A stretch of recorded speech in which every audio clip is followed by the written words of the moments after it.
हमारे हाथों को काटकर अडानी अंबानी को दिया जा रहा है। इस अध्यादेश के बाद किसान बिल्कुल नंगा हो जाएगा, बर्बाद हो जाएगा, उसके हाथ कट कर दिए जाएंगे और वो पूंजीपति का गुलाम बन जाएगा। तीनों अध्यादेश को जबरदस्ती लाया गया, उनको लागू किया गया, राष्ट्रपति ने आनंद फानंद में उसको लागू भी कर दिया। इससे साफ लगता है कि सरकार कितनी जल्दी में है। जब तक अपनी मांगों को ना मनवा लें, जब तक हम दिल्ली से जाने वाले नहीं है। साल के शुरुआत में हमने देखा कि मुसलमानों का एक बहुत बड़ा आंदोलन, बल्कि पूरे देश का आंदोलन था, जिसको पेंट किया गया कि मुसलमानों का आंदोलन है नागरिकता कानून को लेकर। कोरोना वायरस के कारण वो जो आंदोलन था वो बंद हुआ, शाहीन बाग में जो बड़ी भीड़ थी वो खत्म हुई।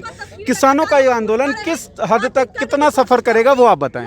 बिल्कुल सही कहा आपने। जैसे कि अभी जितने भी आंदोलन 2014 से लेकर अब तक जितने भी आंदोलन चले हैं, इस केंद्र सरकार मोदी सरकार ने सारे आंदोलनों को कुचलने की पूरी कोशिश करी है। जैसे कि अभी आपने देखा कि जो आंदोलन अभी किसानों का चल रहा है, किसानों की जायज़ मांगे हैं, जो जबरदस्ती अध्यादेश लाए गए, तीनों अध्यादेश को जबरदस्ती लाया गया, उनको लागू किया गया, राष्ट्रपति ने आनंद फानंद में उसको लागू भी कर दिया। इससे साफ लगता है कि सरकार कितनी जल्दी में है।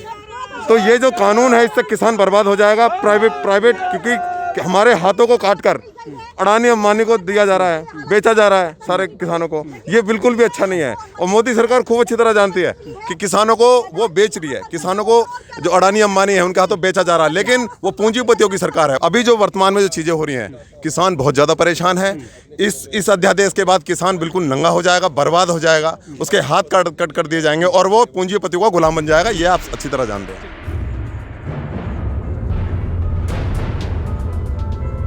किसान जो है, किसान सिर्फ किसान नहीं है, हमारे देश की शान है।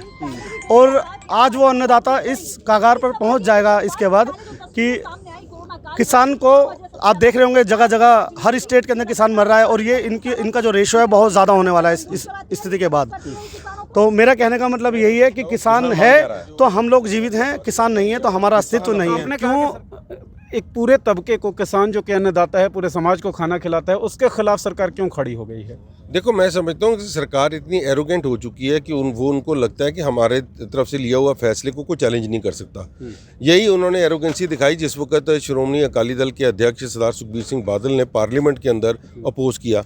हमारी केंद्रीय मंत्री बीबा हरसिमरत कौर बादल ने इसके ऊपर अपना इस्तीफ़ा भी दिया, मगर उनके ऊपर कोई कान पे जू नहीं रेंगी, क्योंकि उनको ये लगता था कि हमारे बात को कोई चैलेंज करना उनको ठीक नहीं लगा और उनको लगा था कि ये किसानों के बारे में नाजायज़ मांग कर रहे हैं। किसानों की जो मांग है वो बिल्कुल जायज़ मांग है और अगर किसानों की मांग को भी दबाना शुरू अगर सरकारें कर देंगी, वो किसान जो पूरे देश के लिए एक, चाहे वो उसको बिजनेस पॉइंट ऑफ व्यू से ले लो, चाहे अनाज लोगों के घर तक अन्न पहुँचाने की बात करो, ये जो किसान हमारी सबसे ज़्यादा मदद करता है उसको भी अगर कुचलने की बात की जाएगी तो ये सरकार का अंत निश्चय, क्योंकि ये सरकार एक हिटलरशाही सरकार बन के रह गई है और जो लोगों की बातें सुन नहीं सकती, लोगों के दुख दर्द नहीं समझ सकती, उसी सरकार को रहने का हक भी नहीं।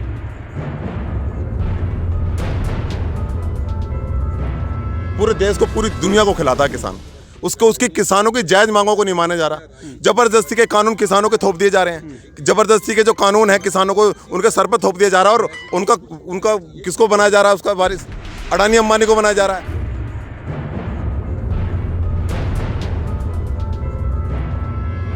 बेरोजगारी पर मुद्दा है, उस बेरोजगारी को कोई बोलने को तैयार नहीं है। इतने गंभीर मुद्दे हैं इस देश के अंदर, ये सरकार के कानों पर जू नहीं रेंगती। किसान को हाथ काटने के लिए ये लोग इनका जो प्रोपेगेंडा उसको चलने नहीं देंगे। और हम किसान जब तक अपनी मांगों को ना मनवा लें, जब तक हम दिल्ली से जाने वाले नहीं है।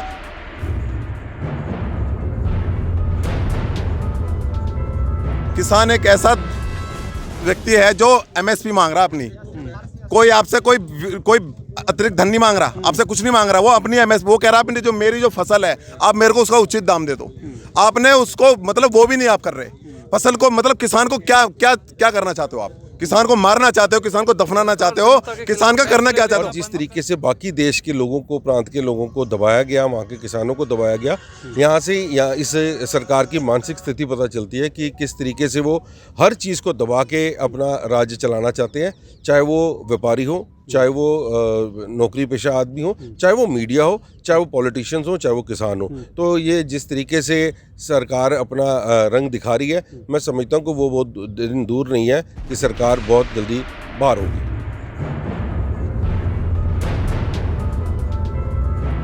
सरकार जनता के खिलाफ फैसले लेना बंद करे, वरना जैसे योगेश्वर दत्त का हाल हुआ है 10 सीट पे वैसे ही पूरे भारत में होगा। और इस तानाशाही सरकार को उखाड़ फेंकेंगे। सारे किसान, सारे बेरोजगार, गुड़गांव से आ रहा हूँ मैं पैदल चल के समर्थन देने के लिए। मोदी जी, मैं तो ये कहना चाहता हूँ कि ये उद्योगपति आज आप इन्हें कमा के दे रहे हो तो ये आपके साथ हैं। आपको सोचना पड़ेगा ये किसान ही इस देश के काम आएगा। आपको अपनी दिमाग से सोचो, अपने विवेक से एक बार सोचो कि किसान के साथ तुम क्या कर रहे हो। एक बार बंद कमरे में जाकर सोचो कि तुमने जो अध्यादेश लाकर किसानों के साथ जो अन्याय किया है ये कितना बुरा किया है। आपकी आत्मा की आवाज देगी, आपकी आत्मा बोलेगी कि हाँ मैंने गलत किया है। आपका मुद्दा बनेगा देश का मुद्दा। मॉल्टिक्स ऐप पर शेयर करिए अपनी बात हमारे साथ, हम उठाएंगे आपकी आवाज।